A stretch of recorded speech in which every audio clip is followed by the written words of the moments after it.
네, 여러분 안녕하세요. 한수지입니다. 오늘은요, 이제 기출문제를 풀이해보는 시간입니다. 여러분 만약에 책이 있으시면 책을 보게 되면 468페이지에 간호관리 지방직 9급 간호직 기출문제가 있을 거고요. 혹시나 이제 책이 아니라 어떤 기출문제라든지 프린트로 보시는 분들은 그거를 참고해 주시면 되겠습니다. 지금 이제 PPT로 띄워넣어서 같이 볼 건데요. 이 문제 같은 경우는 2008년도 5월 19일에 시행된 시험입니다. 지방직에서 나왔던 시험이고요. 이 시험을 쭉 분석을 해보자면 그렇게 어려운 시험이 우선은 아니었고요. 중요한 곳, 강조한 곳, 나오던 곳에서 나온 것이다. 그러니까 하던 것만 충실히 했으면 충분히 고득점으로 푸실 수 있는 문제였다라고 보시면 되겠습니다. 자, 그러면 그렇게 이제 인트로를 말씀을 드리고 들어가서 하나씩 보시도록 할게요. 자, 그러면 저랑 1번 문제부터 함께 보도록 하겠습니다. 자, 다음 설명에 해당하는 것은 하고 보기를 줬어요. 자, 대형 의료사고나 산업재해 같은 심각한 사고는요, 우연히 발생하는 게 아니래요. 그 이전에 경미한 사고나 징후들이 반드시 존재한다라고 했거든요. 뭐 삼풍백화점 붕괴라던가 아니면은 뭐 세월호라던가 이런 큰 사건들이 있으면 그 전에 반드시 징후들이 존재한다라고 하는 거고요. 요거는 전형적인 뭐에 대한 얘기냐면 하인리히 법칙에 대한 내용입니다. 자, 하인리히 법칙에서는 뭐라고 설명을 하냐면 1대 29대 300 이 얘기를 하거든요. 이 공식을 풀어보시면 이 사고가 발생하기 전에 자, 다친 사람이 이전에 분명히 한 사람이 있을 거야. 그리고 그 전에 이것 때문에 부상을 당한 사람이 29명이 있었을 거야. 그리고 그 전에 부상 당할 부상 가능성이 있는 사람이 300명이 됐었을 거야 라고 하는 내용입니다. 그러니까 큰 사고가 일어나기 전에 이 내용부터 미리 감지를 했었으면 사고를 막으실 수 있었을 것이다 라고 얘기를 하는 거죠. 그래서 이제 하일리 법칙이고요. 나머지를 좀 볼까요? 여러분 적신호 사건이라고 하는 건 예기치 못하게 적신호라고 하는 거잖아요. 레드 사이렌. 예기치 못하게 사망이나 상해, 영구적인 손상을 가져오는 사고 이런 것들을 적신호 사건이라고 설명을 합니다. 그 다음에 이제 하인리 법칙이 답이었고 근본 원인 분석이라고 하는 건 통제에서 많이 쓰이는 건데요. 근본적으로 어떤 문제가 있으면 원인을 탐구해서 그 원인을 개선하고자 하는 통제 방법이다라고 보시면 되고요. 그 다음에 나머지 이제 4번이 스위스 치즈 모형이죠. 이게 뭐냐면 여러분 스위스 치즈가 어떻게 생겼냐면 네모나게 한번 그려볼게요. 제가 그림 잘 못 그리지만 자, 그려보면 치즈가 우리가 보통 이렇게 외국 치즈 어때요? 동그라미가 많이 파져 있단 말이에요. 이렇게 그쵸? 뭐 세모일 수도 있고 자, 그 다음에 또 하나가 있어요. 그럼 또 이제 불규칙적으로 동그라미가 이렇게 퍼져 있을 거예요. 또 치즈가 있어요. 이건 역시 동그라미가 이렇게 불규칙적으로 이렇게 파져 있을 거예요.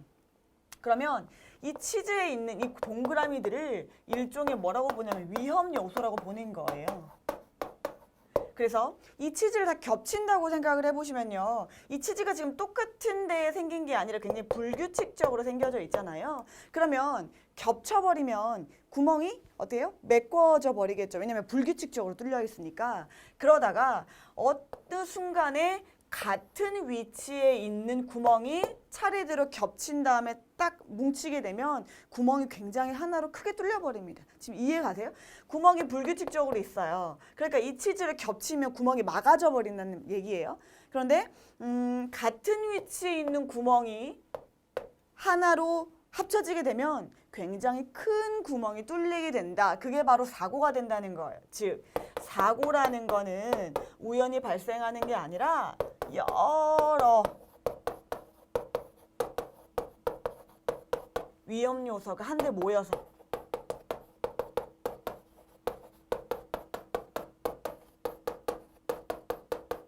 발생하는 것이다 라고 보시는 게 사고다 라고 얘기를 하는 거죠. 그래서 여러 원인이 복합적으로 작용하는 것이 사고다 라고 표현을 한 게 스위스 치즈 모형입니다. 여러 위험 요소가 모여서 복합적으로 사고의 원인이 된다라고 하는 거죠.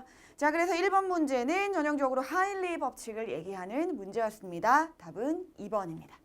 자, 넘어갈게요. 네, 이제 2번 보시겠습니다. 진료비 지불 제도를 물어보고 있네요. 행위별 수가제에 대한 설명으로 옳은 것은 하고 물어봤습니다. 우리나라의 기본 수가는 바로 행위별 수가제죠. 건 바이 건으로 수가를 매기는 겁니다. 이게 기본이에요. 자, 옳은 것 고르래요. 1번 볼게요. 의료 서비스 항목별로 가격을 매겨 지불하는 방식이다. 이게 딱 맞는 설명이 되겠습니다. 자, 2번 볼까요? 과잉 진료를 줄일 수 있지만 서비스의 질도 저하될 위험이 있다. 행위별 수가제는 건 바이 건으로 수가를 매기기 때문에 의료 서비스의 질은 높아지는 반면 의료비가 좀 많이 증대되는 경향이 있죠. 자, 이거는 전형적인 뭐에 대한 설명이냐? 포괄수가제에 대한 설명이 되겠죠? 자, 3번 볼까요? 유사한 질병군별로 미리 책정된 일정액의 진료비를 지불하는 방식이다 라고 했습니다. 요것도 어때요? 포괄수가제에 대한 설명이 되겠네요. 그쵸? 질병군으로 미리 책정된 거니까요. 자, 4번. 환자의 입원 1일당 또는 외래진료 1일당 의료 서비스 수가를 정하여 지불하는 방식이다. 요거는 이제 포괄수가제를 조금 변형시킨, 어떻게 보면 포괄수가제 일종인 일당수가제 에 대한 설명이 될 거예요. 그래서 일당수가제 같은 경우는 의료급여자의 정신과 입원 또는 노인 장기요양보험에서 시설급여를 받아서 시설에 입소하시는 경우 있죠. 그 다음에 이제 보건소, 보건지소, 보건진료소 이런 데를 이용하실 경우에 이런 일당수가제를 적용을 받으시는 걸 보실 수가 있습니다. 그래서 답은 1번이 되겠고요. 여러분 이렇게 진료비 지불 제도 같은 경우에는 매회 한 문제씩은 반드시 나온다고 보셔야 되거든요. 그래서 굉장히 다빈도로 기출이 되는 문제였습니다. 자, 그래서 2번의 답은 1번이었고요. 자, 넘어가도록 할게요. 3번입니다. 약품 관리 방법으로 옳지 않은 것은? 하고 물어봤어요. 자, 1번 볼게요. 약품의 외관, 포장이 유사한 경우 당연히 분리 보관을 하셔야 됩니다. 헷갈릴 수 있잖아요. 자, 2번, 병동에서 사용하고 남은 마약은 병동에서 즉시 폐기한다 라고 했는데 병동에서 즉시 폐기하시는 거 아니죠? 어떻게 하셔야 돼요? 약국에 반납하시는 거잖아요. 그죠? 이거는 간호사라면 굉장히 쉽게 풀 수 있는 문제였다라고 보시는 거죠. 자, 답은 2번입니다. 3번 볼까요? 고위험 약물 보관은 경구, 주사 등 제형별로 각각 분리해서 보관하시는 게 원칙이고요. 4번에 항암주사제, 고농도 전해질은 각각의 안전지침에 따른 규정에 의거하여 보관한다라고 했습니다. 자, 그래서 옳지 않은 것은 2번이 되겠네요. 쉬운 문제였습니다. 자, 넘어갈게요. 4번입니다. 화재 발생을 물어보고 있어요. 화재 발생 시 대처 방법으로 옳은 것 고르라고 했습니다. 자, 나머지는 다 틀린 거고요. 옳은 게 하나 있나 봐요. 자, 1번부터 보도록 할게요. 대피는 중환자부터 경환자, 보호자, 방문객, 조직 구성원 순으로 한다라고 했습니다. 자, 대피를 한다는 거는 최대한 생존 가능성이 높고 대피가 수월한 순서부터 대피를 하시는 게 원칙이거든요. 그러니까 누구예요? 보호자와 방문객이 아무래도 몸이 불편할 확률이 좀 적겠죠.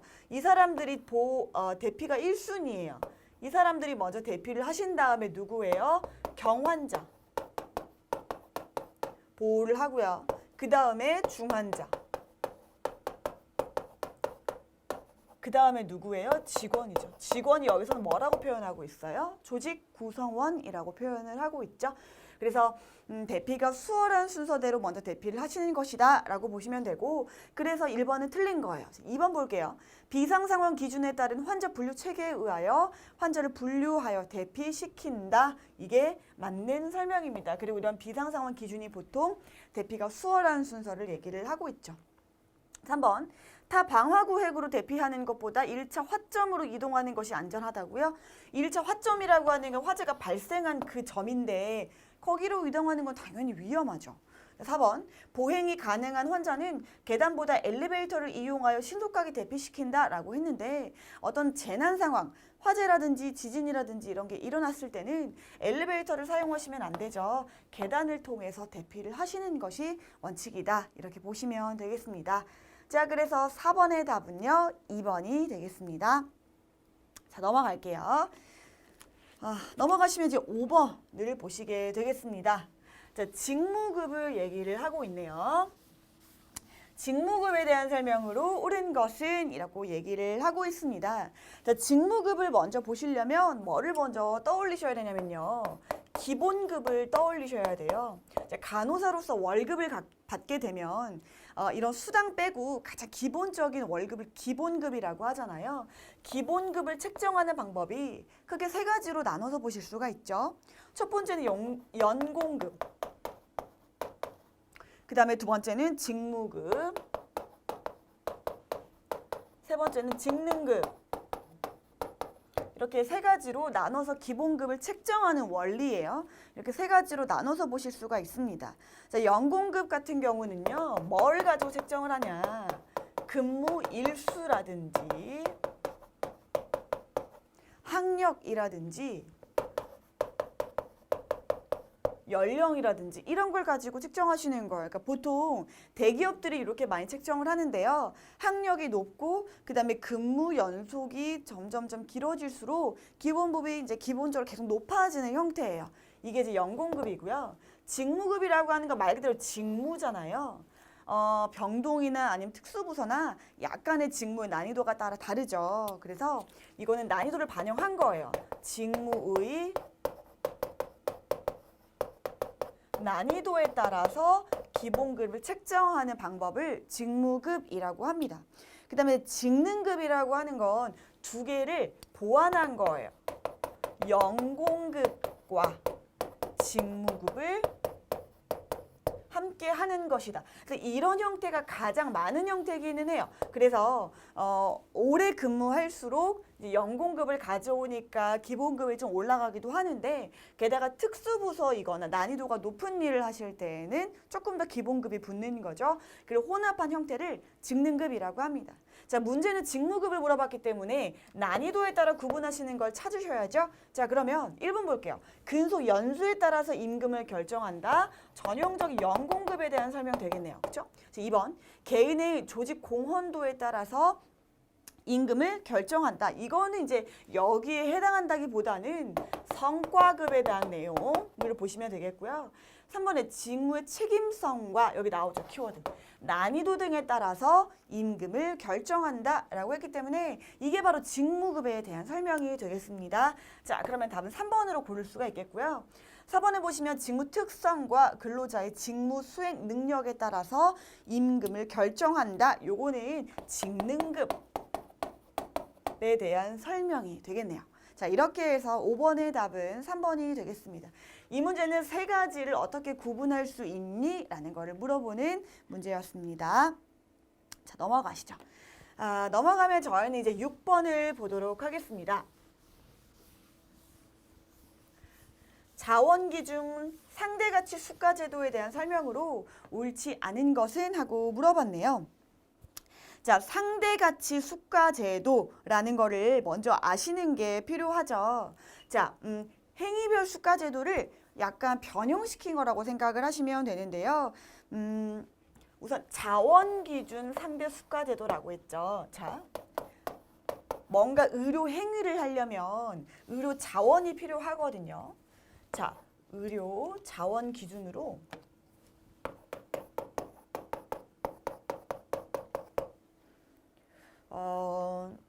투입량을 기준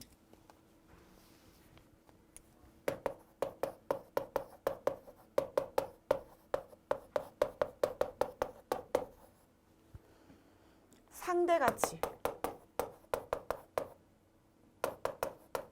일종의 점수를 부과한다는 거예요.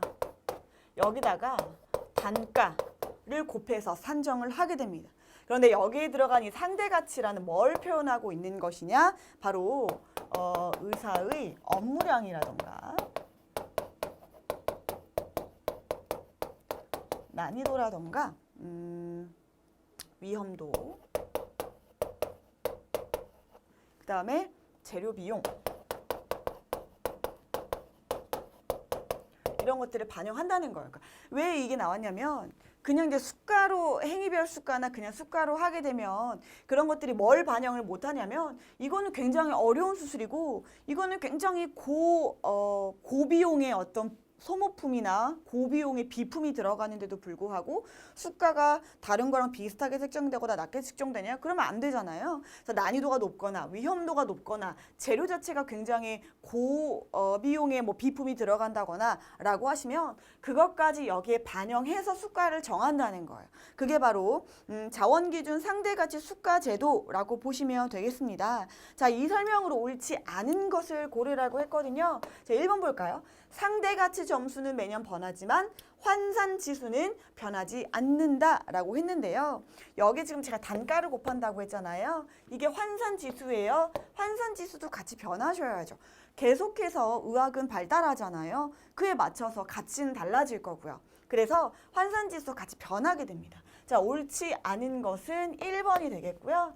2번 보시면 의료 행위에 필요한 육체적, 기술적 노력을 반영할 수 있다라고 하는데 여기 보시면 제가 반영할 수 있다 그랬죠. 난이도나 위험도 이런 것들이 들어가니까요. 3번. 환자의 위급성과 위험성에 따른 업무량의 강도까지 반영을 할 수가 있고요. 4번에 의료 행위에 제공되는 인력, 시설, 장비 등의 소모량까지 반영할 수 있습니다. 그래서 모든 걸 반영해가지고 가치를 통해서 수가를 측정하는 제도다라고 봐주시면 되겠습니다. 자, 그래서 6번의 답은 1번입니다. 자, 넘어갈게요. 자, 7번이죠.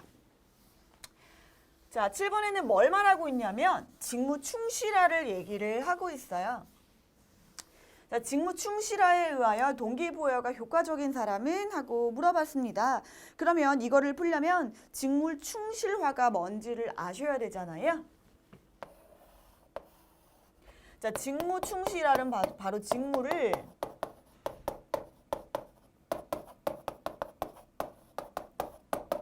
수직적으로 확대한 거를 충실화라고 얘기를 합니다. 수직적으로 확대했다는 건 뭐가 넓어진 거예요? 권한을 부여해가지고 권한을 위임해서 그 사람이 갖게 되는 권한이 높아지는 것이다 라고 생각을 하셔야 돼요. 그러면 이렇게 수직적 확대를 통해서 동기부여가 효과적인 사람은 당연히 자아실현 욕구가 강한 사람, 성장, 발전, 이거에 대한 욕구가 강한 사람일수록 권한을 받게 되면 그런 책임감으로부터 자기가 만족감을 얻게 되는 거죠. 그래서 직무 충실화는 바로 자아실현 욕구가 강한 사람이 효과적으로 동기부여가 되는 걸로 보시면 되겠습니다. 이 문제는 충실화에 대해서 뜻을 알고 있니? 라고 물어보는 문제였습니다. 자, 넘어가도록 하겠습니다. 다음 우리가 보실 문제는 8번입니다. 질병관리본부에서 제시한 의료감염 표준 예방지침 전파 경로에 따른 주의와 질병의 연결이 옳은 것은? 하고 물어봤네요. 그죠? 자, 1번 보도록 하겠습니다. 공기 전파 주의. 이거는 에어로졸, 그러니까 같은 공간 안에만 있어도 입자가 둥둥둥 떠다니면서 내가 그걸 흡입함으로써 걸리는 거잖아요. 자, 결핵, 공기 전파 주의 맞고요. 홍역, 공기전파주의 맞아요. 그런데 백일해 때문에 틀렸죠? 백일은 전형적인 비말 전파입니다. 자, 비말 전파는 뭐냐? 같은 공간 안에만 있어도 옳는 건 아니고요. 1m 거리 안에서 침이 튀셔야 되죠. 그래서 침이 튀기면서 옳는 게 비말 전파입니다. 그래서 두 가지는 공기가 맞는데 이것 때문에 답이 아니에요. 그리고 공기 전파에서는 이 두 개뿐만 아니라 가장 또 많이 언급되는 게 수도 많이 언급되고요. 그다음에 메르스도 많이 언급이 되거든요. 그래서 이거 같이 기억해 주시고요. 이런 환자를 간호하시려면 어떤 마스크 쓰셔야 돼요? N95 쓰셔야겠죠? 자, 그 다음에 2번 볼게요. 비말 전파 1m 안에서 침 튀기는 거라고 말씀드렸어요. 디프테리아, 풍진, 유행성 이하선염, 이게 답이네요. 그래서 이런 사람들을 간호하시려면 반드시 마스크를 써서 일반용 마스크 쓰셔도 돼요. 그래서 침이 튀지 않게끔 해주시는 게 필요합니다. 자, 3번에 접촉주의라고 했어요. VRE, 방코마이신 내성 장구균을 얘기를 하는 거죠. 요거, 그러니까 방코마이신 내성 장구균이든 그다음에 MRSA 있잖아요. 메치실린 내성 황색포도상구균, 이런 것들은 다 접촉주의가 맞아요. 그 다음에 세균성 이질, 성홍현, 이런 것 때문에 틀리게 됐는데, 이질 같은 경우는 수인성이죠. 자, 이질은 수인성. 그러니까 분변 경구 감염되는 걸 의미를 하고요. 그 다음에 성홍열은 어때요? 성홍열은 비말 감염입니다. 그래서 3번이 틀리게 됐고요. 4번에 혈액주의 좀 볼게요. A형 간염, B형 간염, 에이즈 이렇게 나와 있는데 B형 간염과 에이즈는 혈액이 맞아요. 그런데 A형 간염 때문에 또 틀렸네요. 자, A형 간염 역시 뭐예요? 이질처럼 수인성이죠. 분변 경구 감염 되는 거. 자, 그래서 여기서 옳은 것은 답은 2번 되겠습니다. 그죠? 자, 이런 문제는 감염 관리에 관한 문제로 전파 경로는 가끔가다 나오는 문제거든요. 아주 자주라기보다는 한 해에 걸려서 나오고 한 해에 걸려서 나오고 이런 문제다 보니까 반드시 이것도 숙지를 해주셔야 되는 그런 문제가 되겠습니다. 자, 넘어갈게요. 다음으로 보실 문제는 9번입니다. 자, 지난 5년간 분기별 입원 환자의 병원 감염 발생 추이를 살펴보는데 적절한 분석 도구는 하고 물어봤습니다. 자, 질관리 분석 도구를 얘기를 하는 거예요. 병원 감염은 그 병원 안에서 걸리게 되는 거잖아요. 그래서 병원 감염을 살펴보는 건 병원의 질관리를 하실 때 살펴보는 가장 기본적인 자료입니다. 그럼 이것들을 살펴보는데 가장 적절한 분석 도구를 얘기를 하는 거예요. 자, 답을 먼저 보고 갈까요? 여러분, 답은 런차트예요. 런차트가 뭐냐면 제가 그래프를 그려볼게요. 그러면 보통 Y축에는 병원 감염의 빈도수가 들어가고요.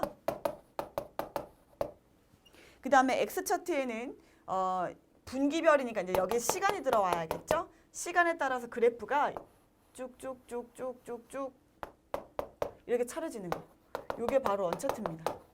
그러면 시간 경과에 따라서 병원 감염이 얼마나 증가를 하고 있는가를 한눈에 볼 수 있는 좋은 차트죠. 자, 그래서 답이 이게 런차트인데 자, 제가 이걸 질관리하는데 잘 쓰인다고 말씀을 드렸어요. 자, 그럼 다른 것도 좀 아는 게 필요하겠죠. 이번에 레이더 차트를 볼까요? 레이더 차트는 뭐냐면 거미줄 차트라고도 얘기를 하는데요. 여기 항목이 들어가요. 항목, 뭐 A 항목, B 항목, C 항목, D 항목 이렇게 들어갔을 때 자, 원래는 표준은 이것입니다 라고 봤을 때 다이아몬드가 이렇게 그려지잖아요. 그랬을 때 우리의 항목은 어때요? 이건 이렇게 들어가요. 근데 C는 이만큼 부족해요. D는 넘어가요. 이렇게 이어지는. 왜 우리 성격 검사하면 적극성, 그 다음에 근면성, 성실성 뭐 이렇게 해가지고 이렇게 다이아몬드 모양으로 특성이 나오게 되잖아요. 이런 것들 이렇게 표현되는 게 바로 레이더 차트를 이렇게 설명을 하고 있고요. 자, 그 다음에 3번의 유사성 다이아그램 이거는 그룹화를 시키시는 거예요. 그래서 유사성 다이아그램은 뭐 외래다. 그러면 외래와 관련된 항목을 쭉 나열하시는 거. 병동이다. 병동과 관련된 항목을 쭉 나열하시는 거. ICU다. ICU와 관련된 항목을 쭉 나열하시는 것. 이렇게 그룹화 시키시는 것을 유사성 다이아그램이라고 표현을 하게 되죠. 자, 그 다음에 4번은 이제 원인 결과도인데요. 원인 결과도를 다른 말로 뭐라고 하냐면 물고기뼈 그림이라고도 표현을 하거든요. 실제로 물고기처럼 그려요. 이게 이제 물고기 대가리고 이제 여기가 결과가 들어와요. 보통 원인 결과도는 말 그대로 결과, 문제가 발생을 했을 때 이 물고기 뼈 그림을 그리게 되거든요. 자, 결과가 발생을 했어요. 결과는 여기서 문제겠죠. 어떤 문제가 발생을 했을 때 쭉 해서 이제 여기에 꼬리를 그리게 되겠죠. 꼬리를 그린 다음에 이제 뼈를 그리시는 거예요. 그래서 이러한 결과가 나오기까지를 원인을 자, A라는 원인, B라는 원인 쓰고요. C라는 원인, D라는 원인, E라는 원인, F라는 원인을 여기다 직접 쓰게 돼요. 뭐 때문에, 뭐 때문에, 뭐 때문에 이렇게 쓰게 돼서 결국에는 이 결과를 이끌기 위해서 어떤 원인들이 작용했니? 복합적인 원인들을 분석하시는 게 바로 원인 결과도가 되겠습니다. 물고기 뼈 그림이라고도 해요. 이걸 보시면 이 결과가 나오기까지 굉장히 복합적으로 이런 원인들이 작용했구나라는 걸 한눈에 파악할 수가 있죠. 자, 이게 원인 결과도입니다. 그래서 병원 감염의 발생 추이 쭉 늘어나는 걸 보시는 거잖아요. 여기서 가장 적합한 것은 런차트를 통해서 보시는 게 가장 적합했습니다. 그래서 답은 1번이 되겠습니다. 자, 넘어갑니다. 넘어가면 이제 10번이죠. 동기부여 이론이 나오게 되겠네요. 자, 동기부여 이론은 두 가지 군으로 분류할 때 다음 설명에 해당하는 군에 속하는 이론은? 이라고 물어봤습니다. 자, 동기부여 이론이 두 가지 군으로 구분을 하게 된대요. 이 구분이 바로 어떻게 되는 거예요? 내용이론하고 과정이론으로 구분되게 되는 거죠. 그러니까 동기부여에 있어서 내용이론은 동기부여하는 그 안의 내용, 동기를 부여하는 게 뭐가 동기를 부여하니? 라는 그 내용을 강조한 게 내용이론에 들어가고요. 그 다음에 과정이론은 말 그대로 동기를 부여하게끔 하는 그 과정, 쭉 부여하게 되는 그 과정을 강조한 게 바로 이 과정이론에 들어가게 되겠죠. 그러면 보기를 한번 볼게요. 무엇이 조직 구성원들의 동기를 불러일으키는가를 다룬다. 그 다음에 조직 구성원들의 행동을 유발시키는 인간의 욕구나 만족에 초점을 맞춘다. 자, 첫 번째는 조금 애매한가 싶기도 하지만 무엇이라고 명사를 표현하고 있잖아요. 그 다음에 두 번째를 보셔도요. 조직 구성원들의 행동을 유발시키는 욕구나 만족, 이게 바로 동기 유발의 내용들인 거예요. 그죠? 욕구나 만족이라고 딱 정해졌잖아요. 그 욕구나 만족을 다룬다는 거예요. 전형적으로 어떤 이론이에요? 내용 이론에 대한 설명이죠.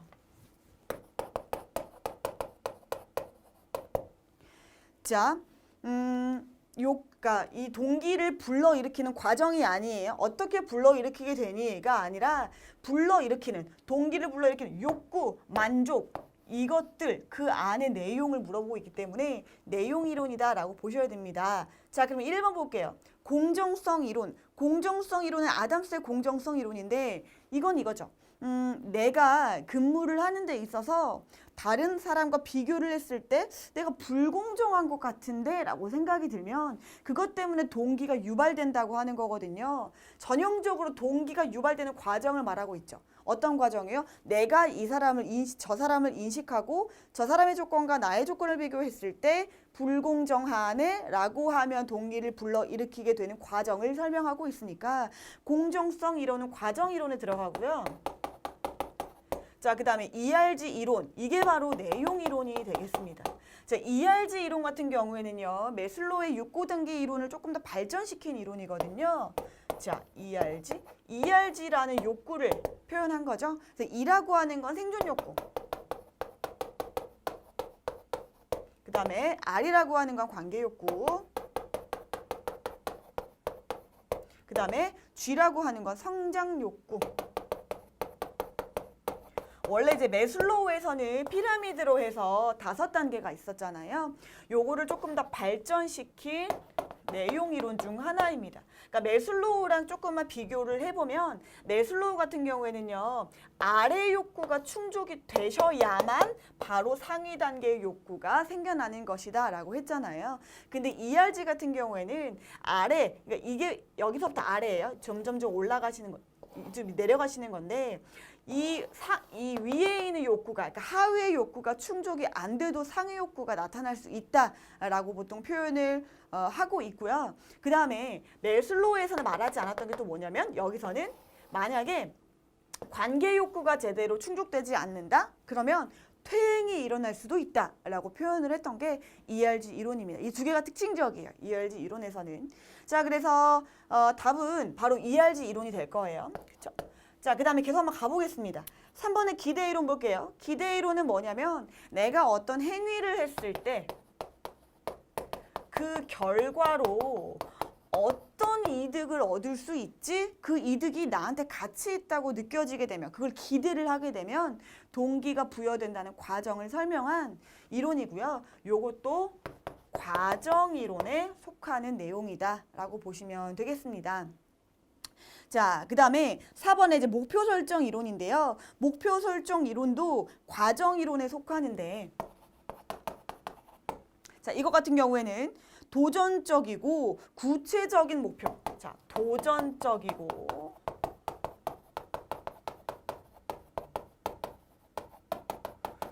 구체적인 목표를 제시할수록 성취감이 높아진다라고 표현을 해서 목표 설정이 가장 중요하다라고 설명한 내용입니다. 자, 그럼 이것도 과정에 속한다고 말씀을 드렸죠? 그러면은 다 과정인데 내용에 속하는 건 ERG 이론만 내용에 속하네요. 그래서 10번의 답이 2번이 되겠습니다. 그렇죠? 자, 이거는요. 내용 이론과 과정 이론을 구분할 수 있냐라고 하는 사실은 난이도는 낮은 문제였죠. 왜냐하면 난이도가 높아지려면 보기를 주고 많은 이론을 주신 다음에 이게 어디 이론에 속하는 내용이니라고 했으면 조금 난이도가 높아졌을 건데 단순하게 동기부여 이론을 두 가지로 나눈다. 내용과 과정으로 나눈다. 이거 내용이 들어가니 과정이 들어가니라고 물어본다고 하는 건 상당히 난이도는 낮은 문제였다라고 보시면 되겠습니다. 자, 11번으로 넘어가시죠. 자, 다음 설명에 해당하는 간호 전달 체계의 유형은 하고 물어봤습니다. 간호를 전달하는 거예요. 그러니까 간호사들이 대상자를 간호하는 시스템을 물어보는 거잖아요. 자, 보기 볼까요? 비용의 절감과 질 보장을 목적으로 환자가 최적의 기간 내에 기대하는 결과에 도달할 수 있도록 고안이 되었습니다. 이것만 보면 좀 헷갈려요. 두 번째 볼게요. 모든 의료팀들의 다학제적 노력을 통합하여 환자의 결과를 향상시키는 데 초점을 둔다고 했거든요. 자, 여기서 키워드가 나오죠. 키워드는 다학제적 노력이에요. 그러니까 간호사, 의사, 영양사, 임상병리사, 방사선사, 그 다음에 물리치료사 이런 사람들이 다 포함이 된다는 거고 이런 사람들이 환자에게 집중적으로 케어를 해준다는 거거든요. 전형적인 뭐예요? 사례 관리에 대한 설명입니다. 자, 사례 관리 같은 경우는요. 사례 일정표가 있죠. 만약에 이 환자가 수술을 하고 나왔다. 그러면 수술 후에 퇴원까지 딱 며칠을 정할 거예요. 그때까지 며칠에는 뭘 해줘야 되고 며칠에는 뭘 해줘야 되고 며칠에는 무슨 교육, 며칠에는 무슨 교육 해서 다 짜져 있어요. 처음부터. 그리고 이 수행하는 데 있어서 다학제팀이 관여를 하게 되죠. 그래서 결론은 이거예요. 결론은 환자가 입원 기간을 늘리지 않고 최적의 기간 내에 그러니까 결과라고 하는 건 회복이겠죠. 회복에 도달할 수 있도록 고안된 것이다 라고 보시면 되겠습니다. 자, 그래서 답은 1번이 되겠죠. 2번의 팀 간호 방법은 환자를 간호하는 데 있어서 팀을 꾸려가지고 함께 하는 거. 그 다음에 1차 간호 방법은 환자 입원부터 퇴원까지 한 명이 맡아가지고 전체적으로 간호 계획을 짜신 다음에 그 사람이 완전히 책임자로 맡으시는 게 1차 간호 방법이잖아요. 그 다음에 4번의 기능적 분담 방법은 펑셔널이라고 해서 차지와 액팅 나눠서 일을 분담하시는 거죠. 자, 그래서 답은 1번이 되겠습니다. 자, 넘어가시면 그 다음 보실 문제는 12번입니다. 자, 다음 기준을 사전에 설정한 후에 해당 직무의 등급을 평가하는 방법은? 하고 물어봤습니다. 자, 우선 눈에 띄는 건 뭐냐면 등급화 시켰다는 게 눈에 띄어요. 1등급, 2등급, 3등급, 4등급 등급화를 시켰네요. 그래서 보시면 등급에 필요한 기준들이 나와져 있죠. 그래서 기준을 사전에 설정했다. 그럼 이 기준에 맞춰서 여기에 비슷한 사람 1등급에 집어넣고 여기에 비슷하면 2등급에 집어넣고 그죠? 비슷하면 3등급 이런 식으로 준다는 거잖아요. 전형적으로 4번입니다. 직무를 분류하시는 것. 그래서 요거는요. 직무를 분류하신 다음에 등급화시켜서 등급을 매기는 방법이다 라고 보시면 되죠. 그죠? 유사한 성질을 가진 직무끼리 묶어가지고 분류하고 등급을 부여하는 방법이다. 자, 정리하면 유사한 성질을 가진 직무를 묶어서 분류하고 그 다음에 등급으로 구분하여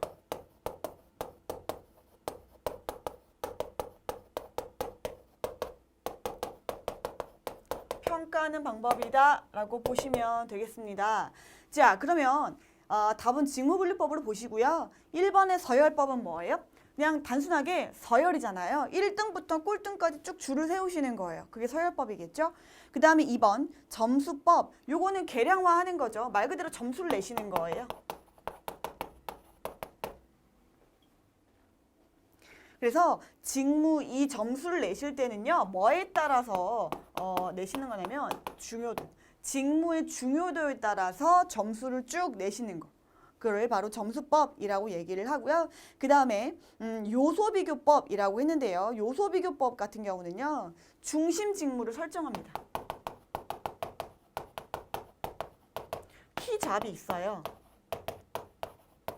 이 중심 직무를 먼저 설정을 한 다음에 그거를 기준에 따라서 각 직무의 상대적 가치를 판단하시는 거예요. 그게 바로 요소비교법인 거죠. 자, 그러면 여기서는 유사한 것끼리 등급을 묶여서 분류를 했기 때문에 직무분류법이 되겠습니다. 자, 여기는 지금 직무평가 방법이거든요. 여러분 직무평가 방법 이 네 가지는 굉장히 잘 나와요. 분류하게끔 나오고 가장 많이 이제 답으로 놓는 건 요소비교법하고 직무분류법을 가장 많이 답으로 놓거든요. 자, 정리하시면 키접, 중심 직무를 놓고 이거를 기준으로 다른 직무의 상대적 가치를 분석하시는 건 요소비교법. 그 다음에 유사한 직무끼리 묶어가지고 등급화시키시는 건 직무분류법이라고 말씀을 드렸습니다. 자, 이 기회를 통해서 반드시 정리를 하셔야 되는 그런 항목이 되겠습니다. 자, 넘어가도록 할게요. 자, 그 다음에 보실 문제는 13번입니다. 인간관계론에 근거하여 조직 구성원을 관리하고자 할 때 적합한 활동은 하고 물어봤어요. 그러니까 타일러의 과학적 관리론이 먼저 나왔었잖아요. 고전론에서. 그런데 이제 그게 아무래도 인간을 너무 기계화시킨다. 인간이 기계냐? 라는 비인간적인 비판에 부딪히면서 이 인간관계론이 대두가 되게 됩니다. 인간관계론에서 가장 강조하는 건 뭐예요? 비공식 집단이죠. 비공식 집단은 조직의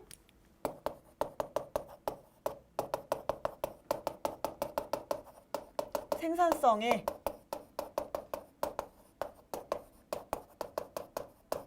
영향을 미친다라고 하는 게 가장 결론이잖아요. 그럼 이거와 관련된 이 문장과 관련된 내용을 찾으시면 됩니다.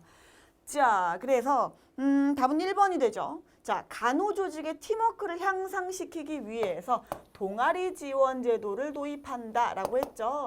바로 이 동아리가 뭐예요? 비공식 집단이에요. 그래서 비공식 집단을 조금 활성화시키고 지지해줌으로써 전체 조직의 생산성을 올리겠다라고 표현을 하는 거죠. 자, 그래서 답은 1번이 되겠고요. 나머지 볼까요, 여러분? 성과급제를 도입한다. 능력에 따라서 다르게 돈을 준다는 거죠. 그 다음에 서브스테이션을 설치해서 물리적 환경을 개선하고 그 다음에 표준을 설정하고 이것들은 다 과학적 관리입니다. 과 관련된 설명이 되겠습니다. 그러니까 인간관계론과는 다 반대적인 내용이죠. 자, 그래서 답은 1번이 되겠습니다. 자, 넘어갑니다. 넘어가시면 이제 저희가 볼 문제는 14번입니다.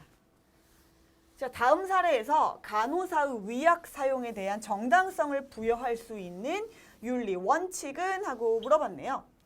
자, 위약이래요. 플라시보를 얘기를 하는 거죠. 자, 보기 볼게요. 환자가 수술 후 통증 조절을 위해서 데메룰과 부스펜을 투약받고 있대요. 수술 후 일주일이 넘었는데도 환자는 매 시간마다 호출기를 누르면서 진통제를 요구해요. 담당 간호사는 의사와 상의해요. 그래서 데메룰을 계속 줄 수는 없잖아요. 마약성이니까. 그래서 부스펜하고 플러스 플라시보로 위약을 처방받아서 하루 3회 투약하기로 하였다라고 했습니다.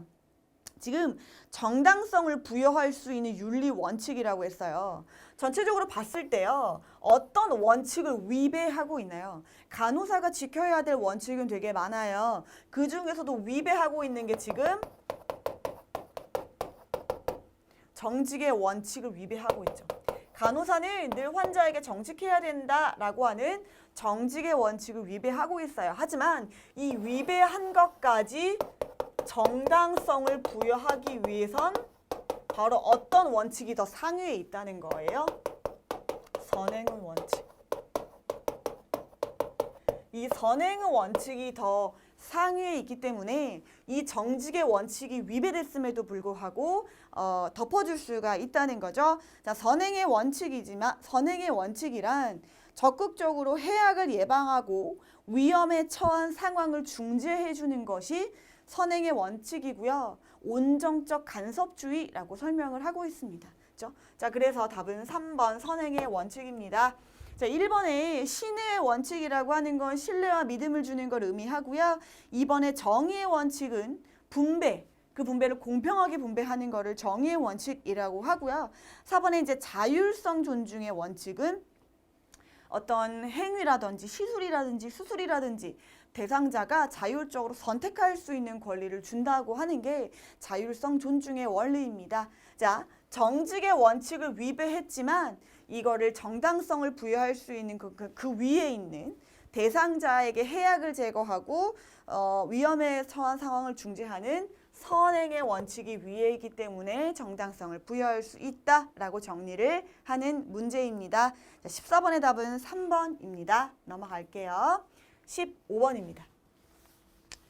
내부 모집과 외부 모집의 일반적인 특징의 비교로 바르게 연결된 것은 이라고 했어요. 자, 내부 모집이라고 하는 건 이 조직 안에서 우리 내시경실에 사람이 필요해요. 직원들 중에 다른 병동에 있는 사람들 중에 내시경실 지원할 사람하고 내부 공고를 띄우는 거고요.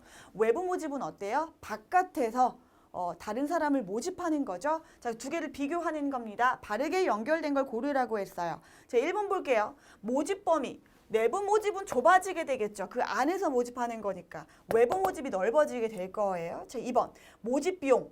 내부 모집은 적게 들죠. 안에서 내부 공고만 띄우면 되니까요. 하지만 외부 모집이 조금 많이 들게 되겠고요. 3번에 인력 개발 비용. 내부 모집이 많이 들고요. 외부 모집이 적게 들어요. 자, 이거 많이 헷갈려 하시는데요. 이거 잘 보세요. 자, 인력 개발 비용은 만약에 내시경실에 이 사람을 들인다고 하면 내시경실에 맞게 이 사람을 트레이닝을 시키셔야 될 거 아니에요. 그게 바로 비용이라고 얘기를 해요. 근데 그 비용이 내부 모집이 많이 드는 이유는요. 내시경실이 아닌데 일하는 사람을 뽑아와서 내시경실로 트레이닝을 시키는 거니까 비용이 많이 들 수밖에 없고요. 외부 모집이 적게 드는 이유는 내시경실의 경력자를 뽑아버리면 내시경실의 업무를 잘 아는 사람이 들어오게 되겠죠? 그러면 딱히 트레이닝 시킬 비용이 없다는 거예요. 그렇기 때문에 외부 모집은 비용이 적게 든다라고 설명을 합니다. 그러면 답은 4번이죠. 자, 신규 직원이 적응 기간은 내부 모집은 짧아요. 왜냐하면 이미 그 시스템에 익숙해져 있기 때문에. 하지만 외부 모집은 처음부터 시스템을 다 가르쳐야 되잖아요. 그러니까 이건 길 수밖에 없습니다. 그래서 15번의 답이 4번이 되겠습니다. 자, 내부 모집과 외부 모집, 특히나 인력 개발 비용 같은 경우는 많이 헷갈려 하시는 부분이거든요. 이거 꼭 숙지를 해주시길 바라고요. 자, 그 다음에 우리가 보실 문제는 16번입니다. 자, 피들러의 상황 적합성 이론을 보시겠습니다. 자, 제시한 리더십 상황에 따른 효과적인 리더십 행동 유형의 연결이 옳은 것은 이라고 얘기를 했거든요. 자, 우선은 번호가 빠졌죠. 자, 1번, 2번, 3번, 4번 이렇게 갈 거고요. 자, 그 다음 리더십 상황을 먼저 보면요. 리더와 구성원 간의 관계, 과업 구조, 리더의 직위 권력 이 세 가지가 리더십 상황을 결정하게 되고 이걸 뭐라고 하냐? 상황 호의성이라고 얘기를 합니다. 이 상황 호의성에 따라 리더십 행동 유형을 결정하는 것이다 라고 하는 거고요. 자, 상황의 호의성. 우리 이론을 할 때 상황 호의성에 따라서 이제 리더 유형이 달라진다라고 했는데요. 이 호의성이 양극단일 경우에는 과업지향적 리더십이 효과적이다라고 얘기를 드렸고요. 상황 호의성이 중간이면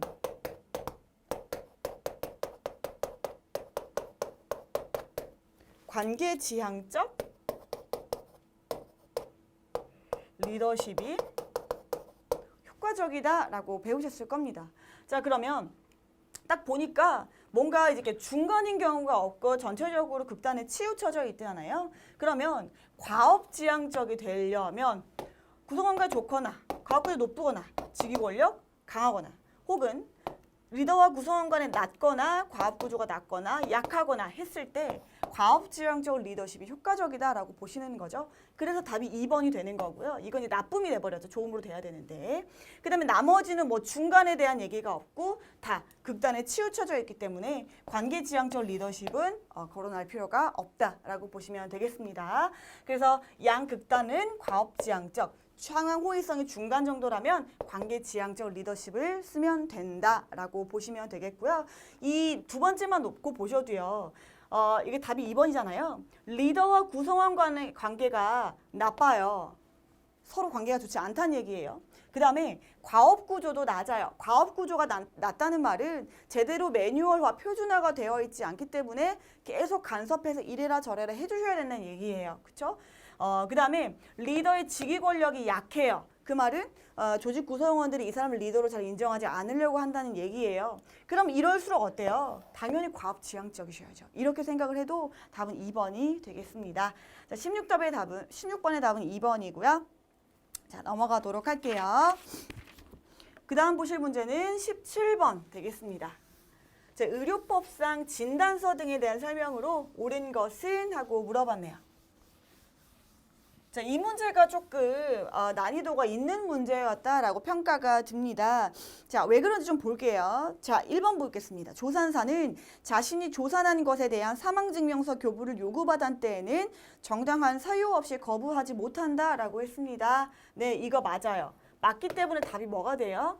1번이 됩니다. 근데 나머지가 왜 틀리시는지 보는 건데 이제 나머지를 왜 틀렸는지 보는 과정 중에 막 형사소송법 이런 것들이 언급되면서 조금 어렵다라고 느끼실 수 있는 문제였죠. 이제 2번 볼게요. 의사는 진료 중이던 환자가 최종 진료 시부터 24시간이 지난 후 사망한 경우에는 다시 진료를 해야만 증명서를 내줄 수 있다라고 했는데요. 의사는 진료 중이던 환자가 최종 진료 시부터 48시간 이내에 사망한 경우에는요. 다시 진료하지 않고 사망 진단서를 내줄 수가 있습니다. 이렇게 고치셔야 돼요. 자, 그 다음에 3번. 의사는 자신이 진찰한 자에 대한 진단서 교부를 요구받은 때에는 정당한 사유가 있는 경우에도 거부하지 못한다라고 했잖아요. 자, 정당한 사유가 있어요. 그럼 거부할 수 있죠. 정당한 사유가 없는 경우에는 거부하지 못한다지만 정당한 사유가 있다라고 하시면 거부할 수 있어요. 자, 이렇게 고치셔야 되고요. 자, 4번. 환자를 검안한 치과의사는 형사소송법 제222조 1항에 따라 검시를 하는 지방검찰청 검사에게 환자의 허락 없이 검안서를 교부하지 못한다라고 했잖아요. 보세요. 환자를 검안한 치과 의사예요. 그리고 여기 지방 두 번 들어갔네요. 지방검찰청 검사에게 환자의 허락 없이 검안서를 교부할 수 있어요.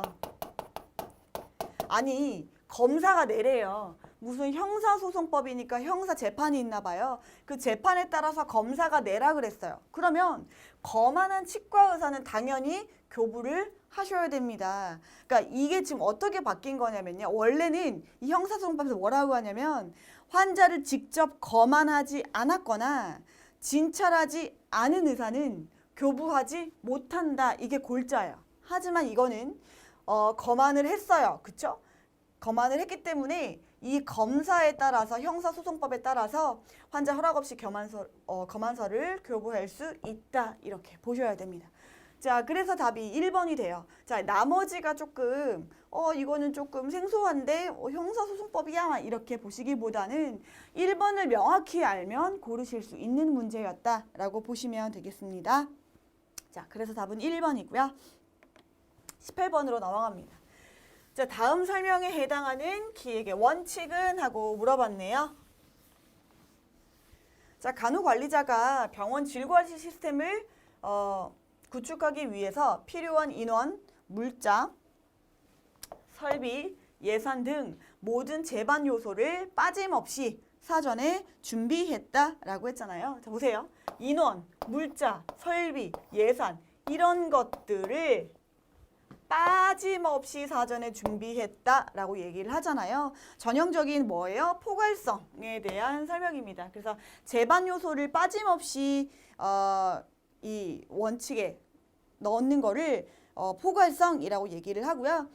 1번에 탄력성이라고 하는 건 환경 변화에 따라 기획을 유연하게 변화시키는 걸 탄력성이라고 표현을 하고, 2번에 계층화라고 하는 건 기획을 짤 때 상위 수준에서 하위 수준으로 파생되게끔 짤 수 있는 것을 계층화라고 설명을 하고요. 4번에 간결성이라고 하는 건 기획을 할 때 간결하고 명료하게 짜는 거를 간결성이라고 하죠. 자, 그래서 여기서 말하는 건 포괄성인데요. 하나만 더 추가해서 기억하실 게 균형성하고 조금 비교하실 필요가 있어요.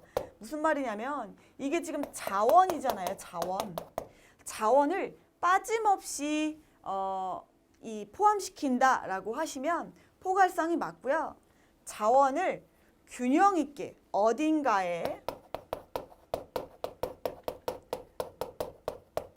치우치지 않고 계획에 포함시킨다. 어딘가에 치우치지 않고 포함시킨다라고 하시면 균형성이라고 가시는 게 맞습니다. 자, 같은 자원도 빠짐없이라고 하면 포괄성, 치우치지 않는다라고 하면 균형성이니까요. 요거 많이 헷갈릴 수도 있거든요. 요거까지 같이 기억해 주시면 되겠고요. 자, 그래서 답은 3번으로 보고 넘어가도록 하겠습니다. 다음 19번이요. 자, 폐율입니다. 폐율이 제시한 행정관리론의 관리 원칙이 아닌 것은? 하고 물어봤어요. 자, 폐율 같은 경우에는요, 고전기에 나온 이론이에요. 그래서 여기서 강조한 건 뭐냐? 조직 편성. 그 다음에 그 조직의 관리. 그 다음에 보편적 원리.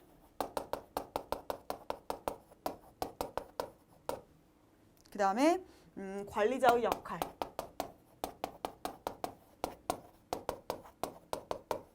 이런 것들. 그러니까 전형적으로 조직의 관점을 강조한 이론이거든요. 그것과 관련된 걸 찾으면 1번 규율의 원칙 맞죠? 2번 공정성의 원칙 맞고요. 3번 고용 안정의 원칙 이것도 맞는데 4번 방향 다양성의 원칙은 아니죠. 지금 보셔도요. 굉장히 보수적이고 딱딱하단 말이에요. 원칙을 강조하고 보편적인 걸 강조하고 조직을 강조해요. 그런데 여기서 방향 다양성을 강조할 수는 없습니다. 그래서 답이 4번이 되고요. 자, 이거 외에도 우리가 폐율이 제시한 행정관리론에서 말을 하는 게 전문화. 전문화라고 하는 건 분업의 원칙을 의미해요. 요거 강조하고 있고요. 그 다음에 명령 통일. 한 사람의 장관에게만 보고를 해야 된다는 거죠. 그 다음에 권한 책임 원칙. 이거 원칙 강조하고 그 다음에 질서의 원칙. 적재적소에 배치를 한다는 거죠. 이런 것들을 추가로 더 강조하시는 걸 보실 수가 있어요. 굉장히 조직을 강조하고 원칙을 강조하고 관리를 강조하는 이론이다라고 보시면 되겠습니다. 자, 그래서 답은 4번이 될 거고요. 넘어갑니다. 그럼 마지막 문제예요. 자, 20번. 전단적 의료가 발생하지 않도록 의료인이 준수해야 할 의무는? 하고 물어봤어요. 전단적 의료는 뭐냐? 먼저 뭔지 아시는 게 필요하겠죠?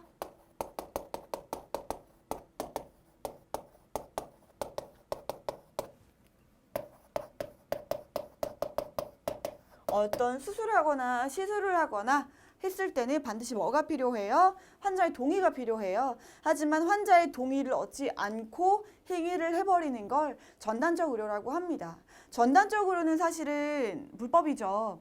그렇지만 몇 가지 용납되는 행위는 있었어요. 응급 상황이라던가 아니면은 누가 봐도 승낙인 가정적 승낙 상황이라던가 아니면은 이미 여러 번의 시술을 통해서 이미 승낙을 해놓은 상황이라던가 아니면 그런 이 설명을 하는 것 자체가 환자에게 악영향을 끼친다던가 아니면 격리된 아주 강제적인 상황이라던가 이런 상황에서는 전단적 의료가 한정되게 허용될 수 있다고 말씀을 드렸습니다.